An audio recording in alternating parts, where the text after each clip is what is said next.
Hello, everyone back home. It's me, Jessica, again, bringing you an interview with someone that has actually been on our blog before, my friend Christine. But today we're having a more casual discussion talking about a topic that I think everyone's always interested, at least I'm always interested in learning about marriage in other cultures. So, not many people know this, but goal 2 of Peace Corps is to share American culture with the country you're serving. So I've actually shared about what weddings and marriages are like in the United States. And now goal 3 of Peace Corps is to share about Ugandan culture with Americans. So I wanted to use this opportunity to have Christine, who recently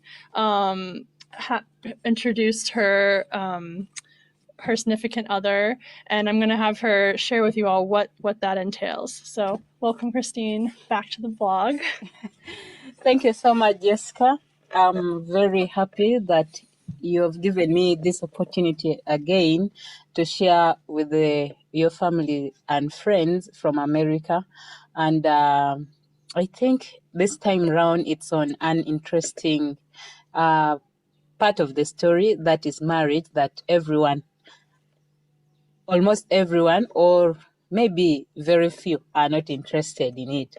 And just like you asked me, and first of all, I would like to appreciate you for attending my function that left everyone, of course, with the news in the village, back there having American friend attending your marriage and far deep in my village. It's something like a surprise. So thanks for the surprise. I remember it was actually a surprise, and I am really happy about it. And I felt very happy about the surprise both of you made, both Alex, you, Yan, Mary Goret, made for me. It was a great surprise. Thank you so much. You ask about introduction in my culture. Actually, introduction, in other words, we could use the marriage, the traditional marriage in our culture. And in most cases, it is where a man takes the woman officially now from her home. And the bride price is paid either earlier, maybe some part is paid, then other people do complete the bride price on that day. Meanwhile, others, they make the agreement. Maybe some few things remain for them to pay. Yeah. Okay, so to take a step back, so you and I guess your boyfriend, if you would call him that, you all are have a relationship, but in order to make it official, this is where the introduction comes in. Yeah, with my case, it was something very different because I got to know Deo in 2008, yeah, and we introduced in 2019. That is a big gap, isn't it? But just like I said, the people in my culture, that is Lao culture, when they say introduction, now they mean that the formal where the party is also organized. But looking at my story, when I met Dale in 2008, we stayed in that relationship for that 1 year. But in 2009, I took him to my place. I took him to my parents and introduced him to my parents and close relatives like aunt, uncles, and my siblings. And I told them, this is the man I've got, and I think I want to stay with this man. And that was just informal communication, like introducing him to the family, that close cycle. But after that, in 2009, he came back again, and in our place, they call it asking the hand of the girl for the marriage. Yeah. So he came back with some few friends of his, and actually the family head to our home, met my parents and met my relatives also, and they started the process. And this process, of course, it entails giving the girl some money, like to ask her to say, yes, I have accepted to marry you. So back then in 2009, he went with the friends. They took that money And of course, I said, yes, I received the money. And in a culture, if you receive that money, it means you have accepted the man.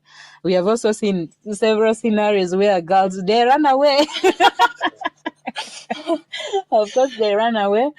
And that was way then when the men, actually the family used to agree in the absence of the girl, maybe even in the absence of the man, that we are going to marry you to this person. Like an arranged marriage. Yeah, it was just like an arranged marriage. But it's not common these days.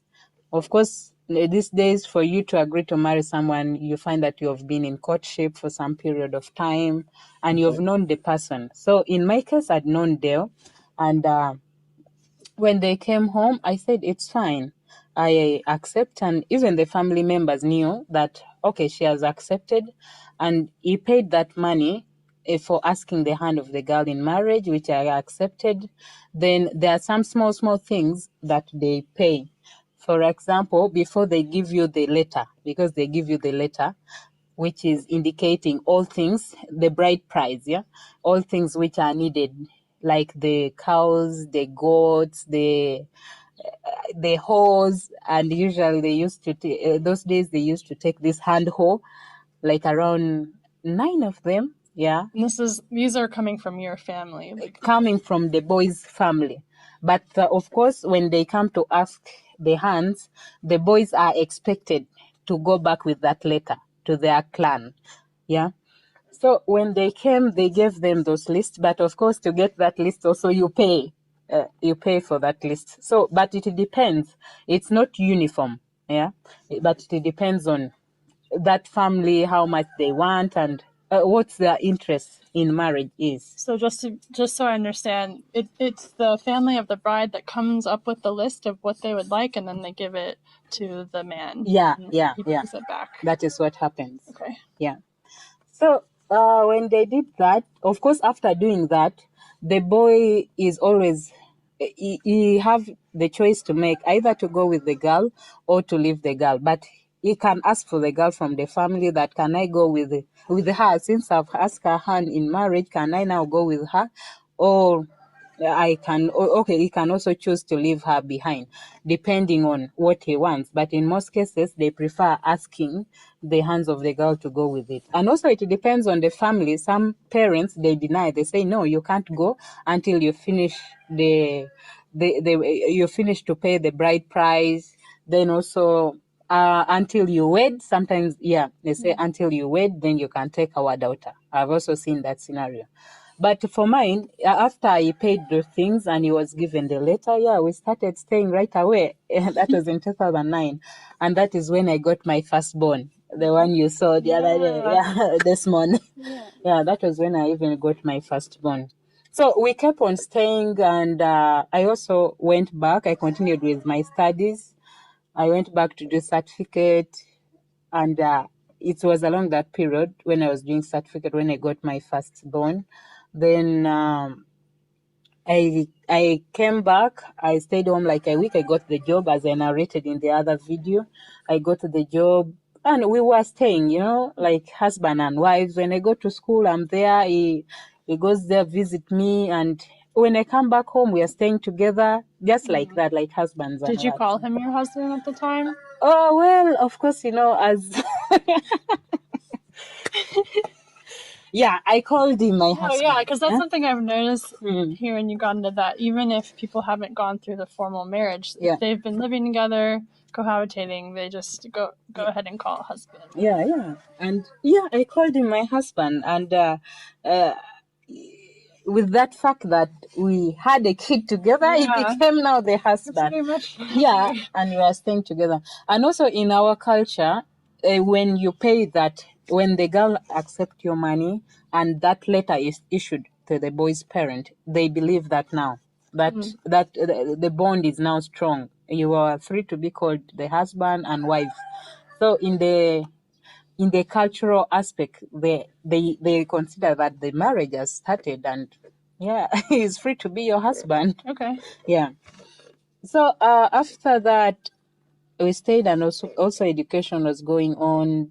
We agreed that fine, let me first complete my education, then we can now pay. Of course, we can now go ahead and arrange for this marriage.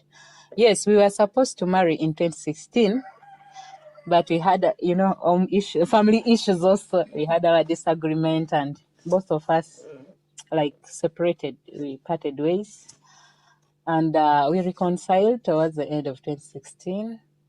Then, yeah, Like this, I didn't know this part of the story. yeah, Everyone's learning alongside with me. yeah, that's true. Then we agreed to formally take the marriage, to public.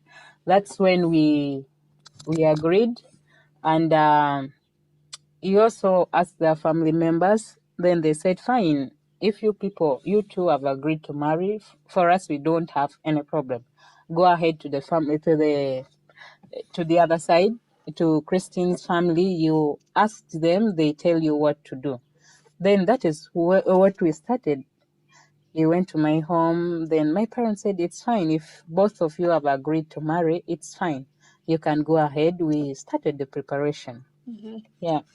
Okay, so that was one of my questions, is like what goes into the planning and preparation process of having your introduction ceremony? Well, this is just like any other party. In fact, this introduction thing, we call it introduction. It's just about party and sending off the girl. Mm-hmm. Yeah, sending off your daughter to go and start living now formally with the other the groom's family. But what happens? Definitely. Now, what should I say? Just like another party, Jessica, Yeah, but I think the way that parties are planned here are different than how they're planned in America. Like, I guess, so to tell you how it's done in America, and then you can describe how it's different here or if it's the same, is that the planning for me was very much like, me personally, I did a lot of the planning, and I was just working with the different professionals, like the person for the flowers and the person for the photographs. So I could be wrong, but I got the impression that here you have like meetings with groups of people that help you plan. Yeah, okay. Jessica, what happens here? Okay, let me refer it to mine. What happened to mine is after we agreed, we came up with the budget. Me and Dale first, we agreed on what kind of party we want and who are the people we really wanted to invite. Then after we came up with that budget, and we said, yeah, this is the budget. It's costing this money. So how much do we have? Then we looked at the money we had, but it wasn't enough. Then we thought of how can we really add up this money to make this kind of function we want. Then we zeroed on one, the families, both families, my family and his family. Then secondly, the inner circle of friends. Yeah. We have friends here, so why can't we contact them? We tell them we want to have this kind of party. So if you feel like supporting us, that would also be fine. Then also we had institutions where, like, you saw me coming to URDT, that is where I belong, and I felt I had some other friends. Then also he went back where he's working to sound that alarm that people, I'm interested in doing this, but I'm kind of constrained. How can you help? So in our place, they feel that it's like a social responsibility, giving that helping hand to make the party colorful, to make the day end when everyone is happy. So we called different meetings, one at my home place with my family members, which told them this is the budget for the function. What are you willing to contribute towards the function? Then he also called his family members. Then he said, this is what I want to do. But in most cases, the family for the man, they always sit down and they agree always to come up with the list of things, the bride price. Yeah. So they always take that portion of thing that, okay, we are going to contribute the resources, which is specifically targeted for paying the bride price. Because in our place, maybe you'll ask me at one point, what are the things? Yeah. Yeah, I'll ask you that now. Yeah. What are the things that are normally used to pay bride price? Well, in our place, they consider animals, and these animals are specifically cows, and you can't take a head of cattle, of course. But it depends on, nowadays they attach it so much to the level of education of the girl, the value of the girl. So that one also determines the number of cows that the man is willing to take. Then also some people, they treat it as it depends on how you love your wife. So the more you love her, the more you value her, the more cows you take. Then we have cows, then we have goats, we have chicken, which is a must. And culturally, they used to recognize 3 chicken. Yeah. Then cows, it's always from 9, 10. But when you're not educated, I've seen even girls being married with the 2 cows. But I've seen even girls being married with 20 heads of cows. Wow. So it varies, yeah, and it depends on the capacity of the man who is marrying and the willingness to provide those things. And they're not specific that it's supposed to you're supposed to take 2, 3, 4. So the man determines and they agree. But in most cases, in the other letters I told you, they always make those specific things that, you know what, for you to take our daughter Christine, you bring 12 heads of cows, you bring 9 goats, you bring 3 chicken, you bring a spear, you bring also, of course, money is there. Then you bring a saucepan, this big saucepan.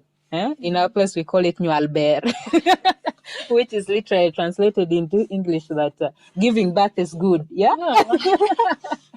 And that one is a must. Then you take the gomas for the mother of the bride. Then you take the suit for the father of the groom. Then you're supposed to take paraffin.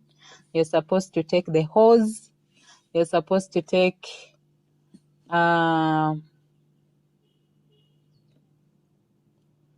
what else? Yeah, that's a lot. Yeah. So, yeah, that's really interesting. I guess now let's transport and remember your actual day of the ceremony, which was in March. And can you just describe like how you felt that day, what from your perspective, and what different activities happened that day? I know I was there watching, and I'm gonna share some photos and videos, but it'd be interesting to hear from the bride's perspective how the day, like what the day like was for you. Well, just when you've brought people, like everyone, to witness you during your party, you feel, of course, good, but sometimes also you feel like furious, you feel nervous, you're like, how will this party be? Really, for sure, how will it be? I understand. But in my case, I just felt good. And I was like, okay, the final day I was waiting for has come. And I need to do my best. I need to be look beautiful. Which you did. I did, really. Yeah. You succeeded. Yes, I think I looked beautiful that day. But of course, what I expected, okay, how I thought the day would be, I didn't achieve it much because I didn't have much time, yeah, to stay with the people, to stay with the guests, and everything just like was not how I planned it, really. From my perspective, it was fun. Really? So, yeah. Yeah, seriously, I've received that feedback from very many people that the day was very lively. It was, people enjoyed, and in my village, it was almost the first of its kind, and it has set a record, really. It has. Yeah. It did set record. You had the MCs, which most of the time I couldn't understand what they were saying because they're speaking local language, but they seemed that they were making really good jokes. People were laughing. And then all your bridesmaids coming out in their different outfits. Looked beautiful. They danced to the good music. Well, yeah, that's very true. You said... Yeah, so the different, I guess if you could talk about, like, the day of, like maybe you didn't get to see it at all because you had to stay, hidden away for surprise. But I guess, is there anything that maybe is significant that happens during the events of the day? Well, just like you've just said, we really had the MCs who are keeping people very busy and really very happy. Yeah, making fans and jokes for people to be happy during that day, because it was a happy moment, a happy occasion for everyone. You know, when they have paid the bride price of your daughter, and in African context, they feel that if your daughter is not married, that could be, they attach it to something like maybe you're bewitched, maybe your family has some issues. Why is your daughter not being married? And of course, that day the whole clan becomes happy. Yeah, but they're marrying a daughter, our daughter. They're marrying a daughter from our clan, so everyone becomes excited. So that's why we brought in the MCs to make the day lively, and those MCs were hired. Then also, secondly, we had the bride's men, and also the maids. Actually, we call them the Bridesmaids? yeah, the bridesmaids, and also we had the groomsmen. And these people, basically, they were to make the day also lively, to make people enjoy, and also to give company to the bride and the groom. Of course, you know, that day you tend to feel, of course, nervous, but when you see people, they are doing those different things, they're making fans, you also become energized and you feel, okay, I think everything is normal and things have to move on. Yeah. So we had also those people. Then at certain point, just like I told you, there's always the letter which is given to the groom's to the groom and his family to pay the bride price. So they, at certain point, they had to move away. Yeah, some few family members from my side and from their side, they went aside to agree on certain things, and it was just like a negotiation. Like you said the other time in your letter, you said we should bring 10 cows. We have got only this 9. You said we bring 12 goats. We have brought only 8. You said we bring the whole 50 kilos of sugar. We have got maybe 50. We have got 20, or we have got this thing. Is that happening the day of the Yes. ceremony? Yeah. It happened. Okay. Yeah, that happens. Yeah, and of course, sometimes that thing disorganizes. Yeah. When the families have not agreed, you find them coming up. There are fights here and there. They can also use vulgar languages. So you think our daughter is useless. You think, but mine, I thank God, it was peaceful and successful. Yeah. Nothing such kind happened. But in most cases, I've seen it bringing confusion and a lot of misunderstanding during the party. And some people also, they have resorted to, they bring those things like a day before, they agree on it, then to avoid interrupting the drama. during the exact date. Then after that, there is also when the women from my side and from the husband side, they always go to a special room and they perform certain things there that I don't know. Of course, exchanging gifts and sharing those lovely moments. You know, when my mother and the mother to Dale, they're meeting. Yeah, sometimes it could be for the first time. They share gifts there and they join the rest of the team later. From the video you'll watch, when the women are coming, clapping, all the women alone at that time. So that section of women, they were inside one of the huts, and discussing those things and exchanging those gifts.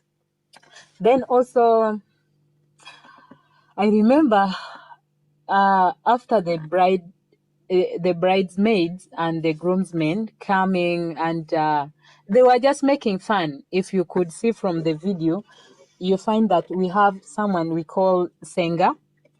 In most cases, they use it from here, that Senga or aunt. She is always moderating the process, and there's also a main man from the other side, moderating the process. So they just tend to create that joke that when the bridesmaid comes in their different attire, they want to check out if the groomsmen, they know exactly who they have come for. So it's quite kind of funny. So you find them exchanging words and making fun. We have not got her here. Ours, we have been feeding her well. She's not looking like this ones. These ones are too tall. These ones are fat. Making all such kinds of jokes. Yeah. So they just do that to make fun and to make the day lively.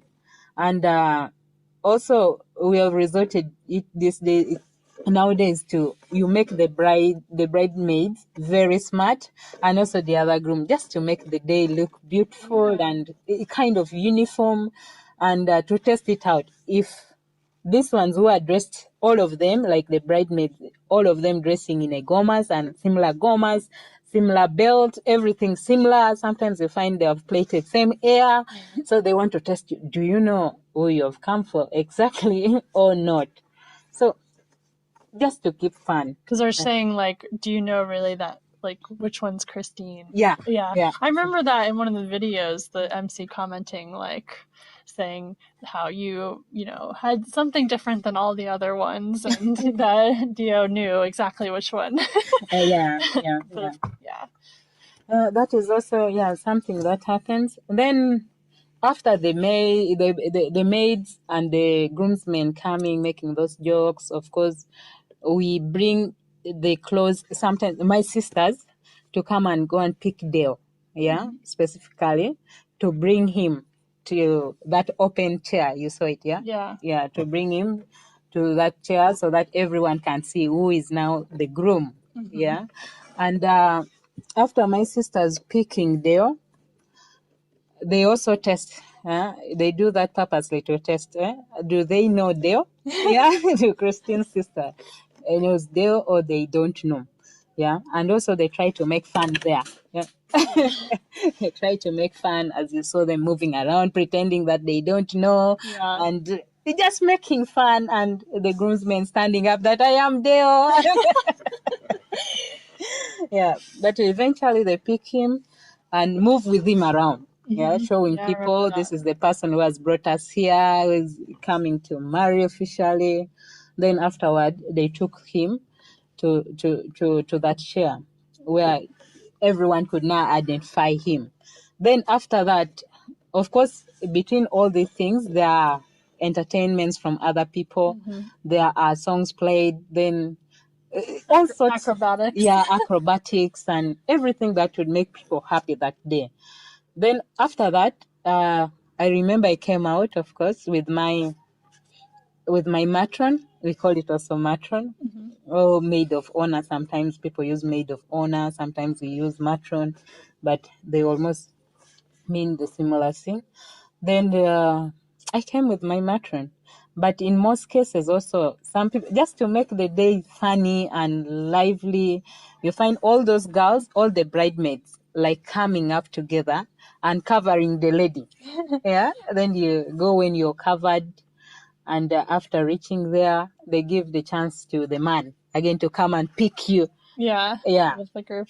But for my case, it was not that, because time was not all that very fun, and I didn't want people like to crowd me. I just wanted to move freely. So when I went there, the MC asked me, because in the paper it was like it's written Tina or Christine introduces Dale. So I was the one to go and pick him. But in other cases, some instances, it's the reverse, the man to come and pick the girl from the crowd. So mine, I went straight with the maid of honor or the matron.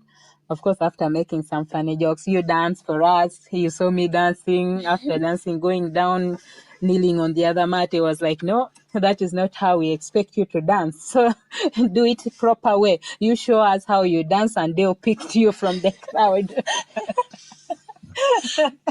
So you saw me redoing it again, dancing over again. And after that, he said, from the paper it's written, Tina introduces Deo, so you go and pick him up from the other men. Then I went and picked him.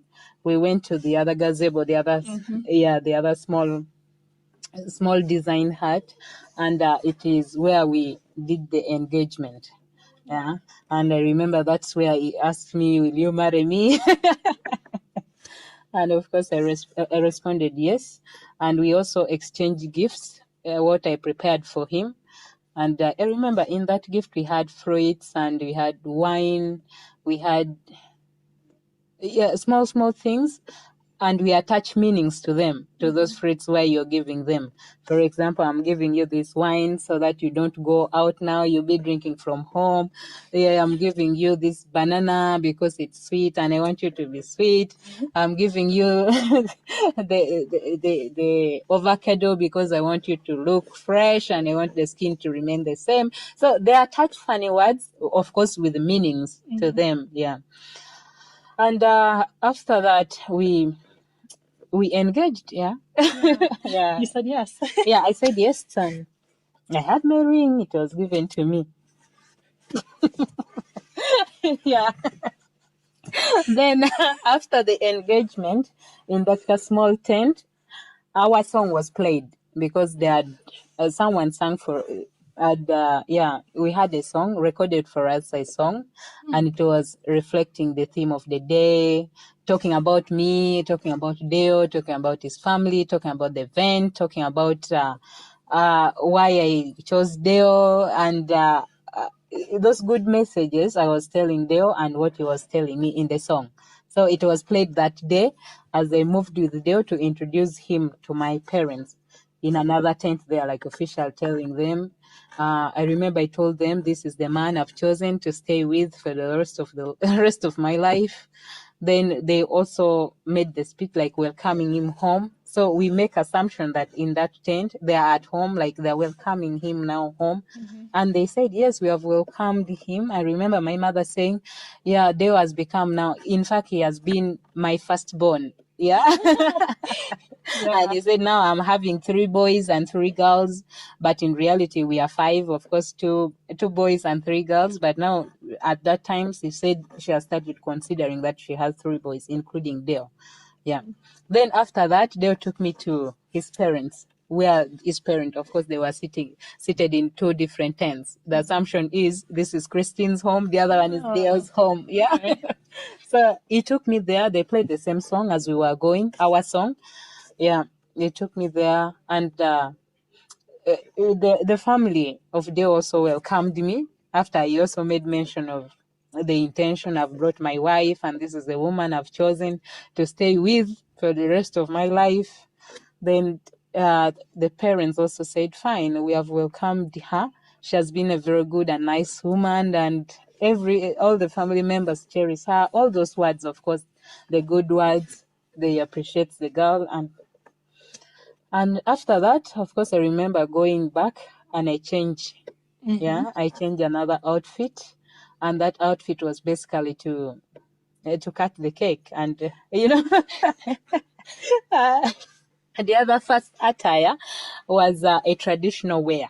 Yeah, that's why you saw me on a gamas. And in our culture, they treat that when you now start wearing a gamas, you've become a woman. Yeah.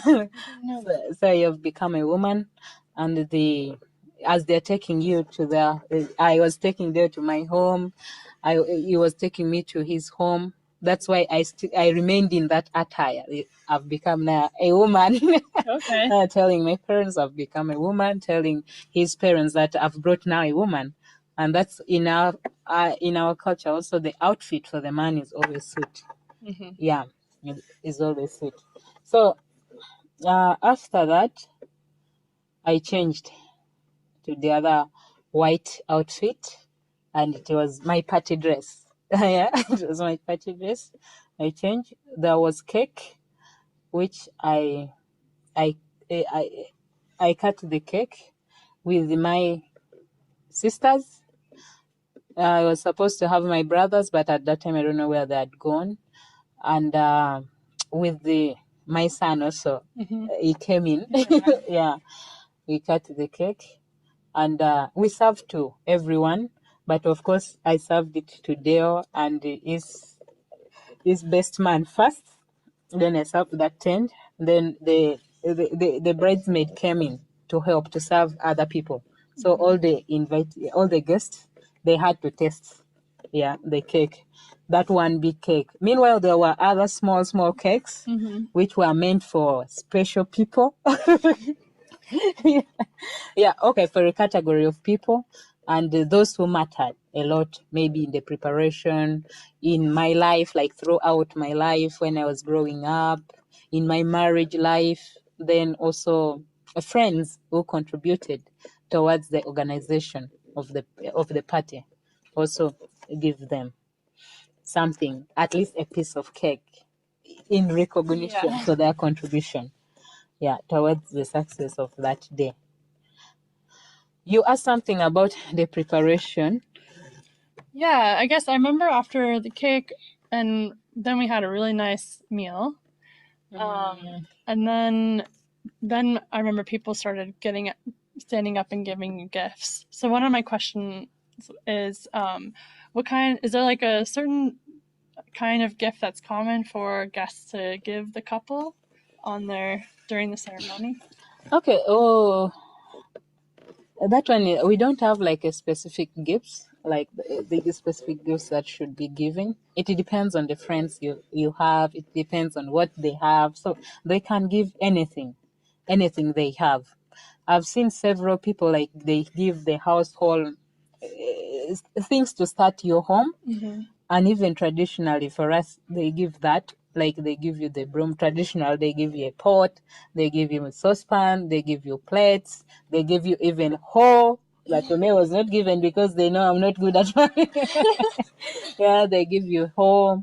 Then they give you others, even they give cupboards, they give mattresses, they give tables. You can give any kind of thing. And for me, mine was also rare. They gave me a goat. Yeah. That was from my family. My father and mother, they gave me a goat. My uncle gave me a sheep. Then other friends, I received the flask that was from Jessica's team. Yeah. Yeah. I received that. Then also receive, some people also give money. Then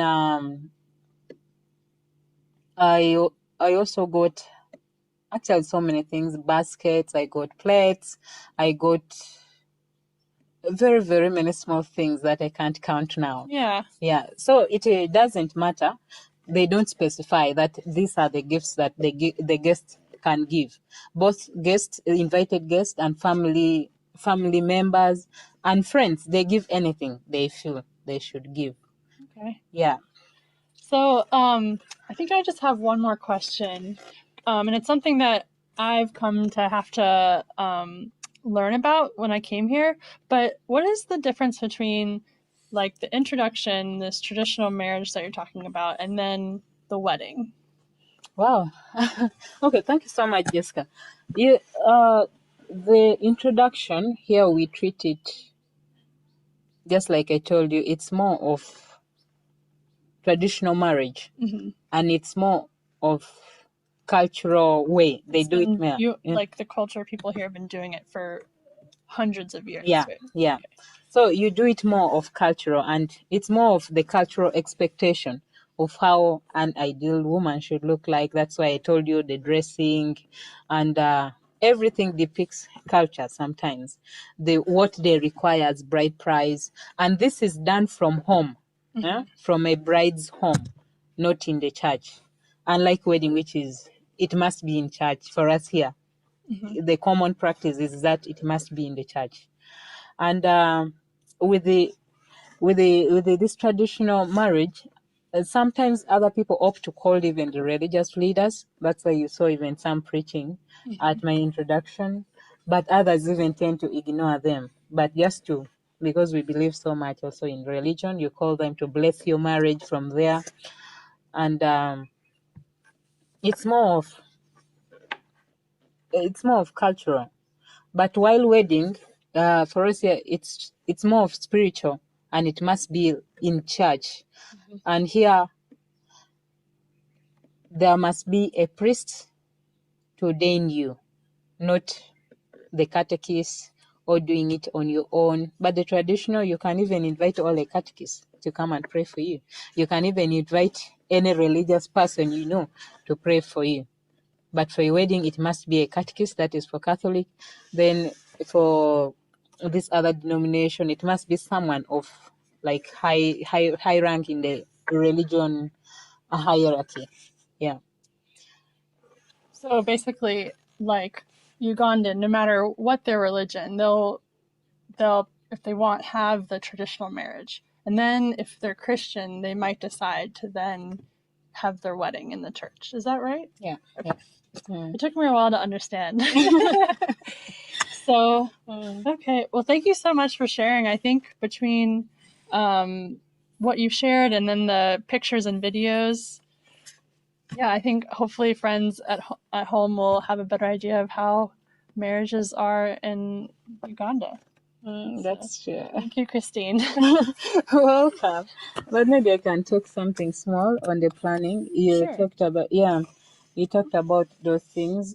Of course, to make that day colorful, in most cases, we hire things.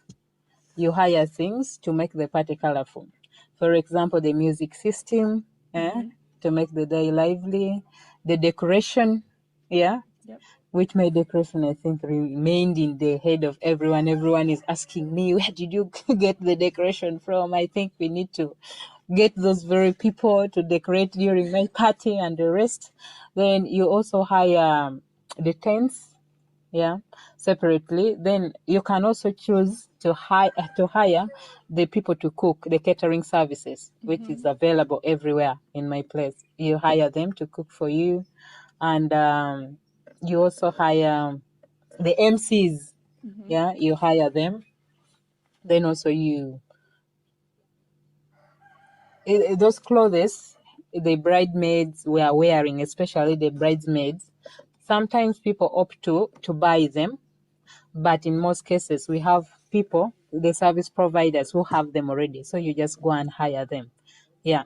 But apart from when you want to make it special, for example, the girls that were there cutting cake with me, they made those clothes for themselves. Yeah, it was a special case. They made it, but all the other gomas, the rest, they had to hire them. Yeah.